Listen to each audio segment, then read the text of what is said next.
हरे कृष्णा, राधे राधे। तो जीवित पुत्रिका व्रत कथा कुछ इस प्रकार से है। एक बार नैमिषारण्य के निवासी ऋषियों ने संसार के कल्याणार्थ सूत जी से पूछा, हे सूत, कराल कलिकाल में लोगों के बालक किस तरह दीर्घायु होंगे, सो कहिए। सूत जी बोले, जब द्वापर का अंत और कलयुग का आरंभ था, उसी समय बहुत सी शोकाकुल स्त्रियां ने आपस में सलाह की कि क्या इस कली में माता के जीवित रहते पुत्र मर जाएंगे। जब वे आपस में कुछ निर्णय नहीं कर सकी, तब गौतम जी के पास पूछने के लिए गई। जब उनके पास पहुंची तो उस समय गौतम जी आनंद के साथ बैठे थे। उनके सामने जाकर उन्होंने मस्तक झुकाकर प्रणाम किया। तदंतर ऋषियों ने पूछा, हे प्रभु, इस कलयुग में लोगों के पुत्र किस तरह जीवित रहेंगे? इसके लिए कोई व्रत या तप हो तो कृपा करके बताइए। इस तरह उनकी बात सुनकर गौतम जी बोले, आपसे मैं वही बात कहूँगा जो मैंने पहले से सुन रखी है।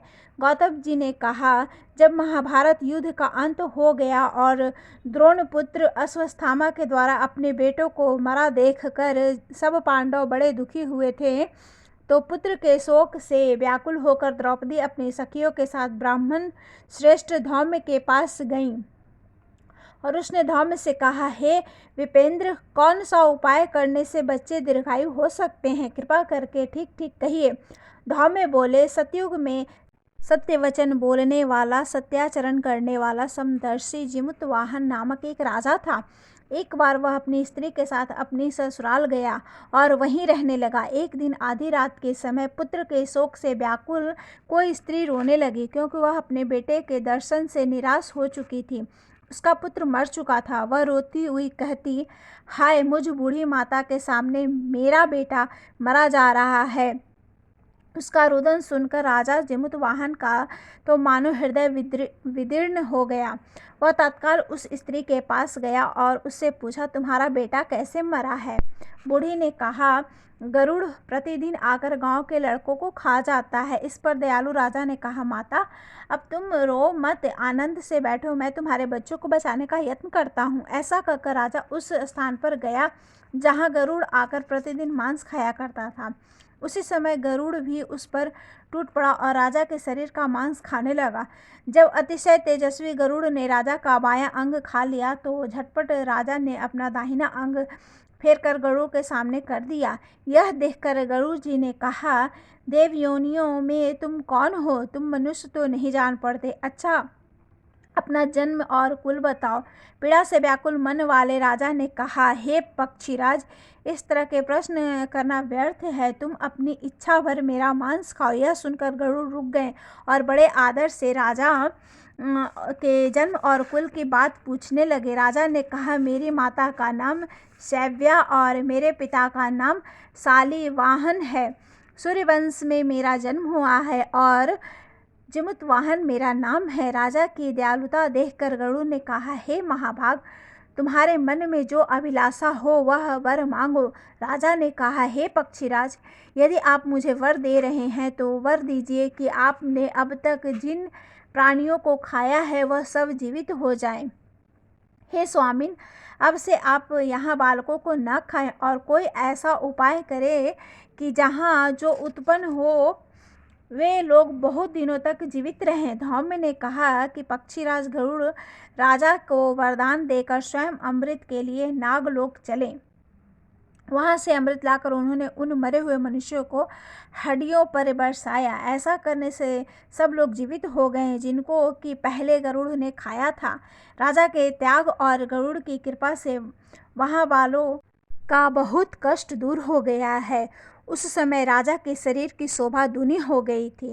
राजा की दयालुता देखकर गरुड़ ने फिर कहा, मैं संसार के कल्याणार्थ एक और वरदान दूंगा। आज अश्विन कृष्ण सप्तमी से रहित शुभ अष्टमी तिथि है। आज ही तुमने यहाँ की प्रजा को जीवन दान दिया है। हे वत्स, अब से यह दिन ब्रह्म भाव हो गया है। जो मूर्ति भेद से विविध नामों से विख्यात है, वही त्रैलोक से पूजित दुर्गा अमृत प्राप्त करने के अर्थ में जीवित पुत्रिका कहलाई है।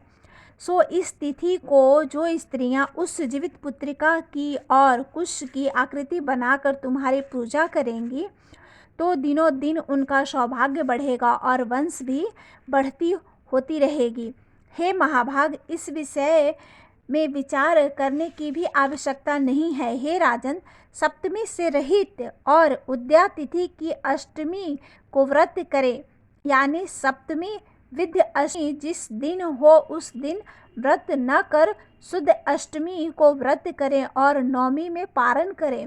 यदि इस पर ध्यान न दिया गया तो फल नष्ट हो ही जाएगा और सौभाग्य तो अवश्य नष्ट हो जाएगा। जिमूतवाहन को इस तरह का वरदान देकर गरुड़ वैकुंठ धाम को चले गए और राजा भी अपनी पत्नी के साथ अपने नगर को वापस चले आए। धौम्य द्रौपदी से कहते हैं, हे देवी, मैंने यह अतिशय दुर्लभ व्रत तुमको बताया है। इस व्रत को करने से बच्चे दीर्घायु होते हैं। हे देवी, तुम भी पूर्वोक्त विधि से यह व्रत और दुर्गा जी का पूजन करो तो तुम्हें अभिलाषित फल प्राप्त होगा। मुनिराज धौम्य की बात सुनकर द्रौपदी के हृदय में एक प्रकार का कौतूहल उत्पन्न हुआ और पूर्वाश्नी स्त्रियों को बुलाकर उनके साथ यह उत्तम व्रत किया। गौतम ने कहा, यह व्रत और इसके प्रभाव को किसी एक चिल्ही ने सुन लिया और अपनी सखी सियारिन को बतलाया। इसके बाद पीपल वृक्ष की शाखा पर बैठकर उस चिल्ही ने और उस वृक्ष के खोते में बैठकर सियारिन ने भी व्रत किया।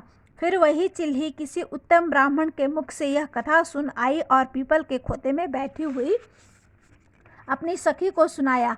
सियारिन ने आधी कथा सुनी थी कि उसे भूख लग गई और वह उसी समय शव से भरे उस शमशान में पहुंची। वहां उसने इच्छाभर मांस का भोजन किया और चिल्ही बिना कुछ खाए पिए रह गई और सवेरा हो गया। सवेरे वह गौशाला में गई और वहां गौ का दूध पिया। इस तरह नवमी को उसने पारण किया। कुछ दिनों बाद वे दोनों मर गईं और अयोध्या में किसी धनी व्यापारी के घर जन्मी। संयोग से उन दोनों का जन्म एक ही घर में हुआ, जिसमें सियारिन ज्येष्ठ हुई और चिल्ही छोटी। वे दोनों सभी शुभ लक्षणों से युक्त थीं, इसीलिए बड़ी लड़की काशीराज के और छोटी उसके मंत्री के साथ गार्हपत्य अग्नि के सामने विधि पूर्वक ब्याही गई। पूर्व जन्म के कर्म फल से वह मृगनयनी रानी हुई। जिस किसी भी संतान को उत्पन्न करती वह मर जाती थी और पूर्व जन्म की बातों को स्मरण करने वाली मंत्री की पत्नी ने अष्ट वसुओं के सदृश तेजस्वी 8 बेटे उत्पन्न किए और सभी जीवित रह गए। अपनी बहन के पुत्रों को जीवित देखकर ईर्ष्यावश राजपत्नी ने अपने स्वामी से कहा कि यदि तुम मुझे जीवित रखना चाहते हो तो इस मंत्री के भी पुत्रों को उसी जगह भेज दो जहाँ मेरे बेटे गए हैं, अर्थात इन्हें मार डालो। यह सुनकर राजा ने उस मंत्री के पुत्रों को मारने के लिए कई प्रकार के उद्योग किए, पर मंत्री पत्नी ने जीवित पुत्रिका के पुण्य बल से बचा लिया। एक दिन राजा ने अपनी आदमियों से उन पुत्रों का सिर कटवाकर पिटारी में रखवाया और वह पिटारी उनकी माता मंत्री पत्नी के पास भेज दिया। किंतु वे 8 सिर बेशकीमती जवाहरात हो गए और भले चंगे वे 8 लड़के अपनी माता के पास वापस चले गए। उनको जीवित देखकर राजपत्नी को बड़ा विस्मय हुआ।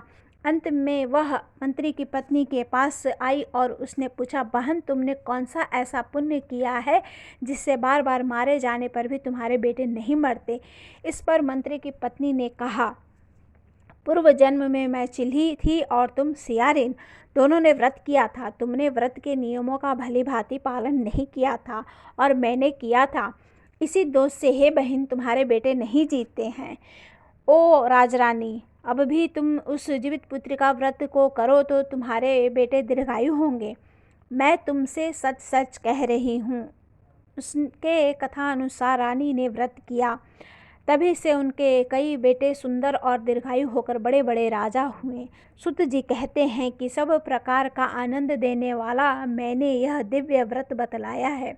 स्त्रियां चिरंजीवी संतान चाहती हों तो विधि पूर्वक यह व्रत करें। हरे कृष्णा, राधे राधे।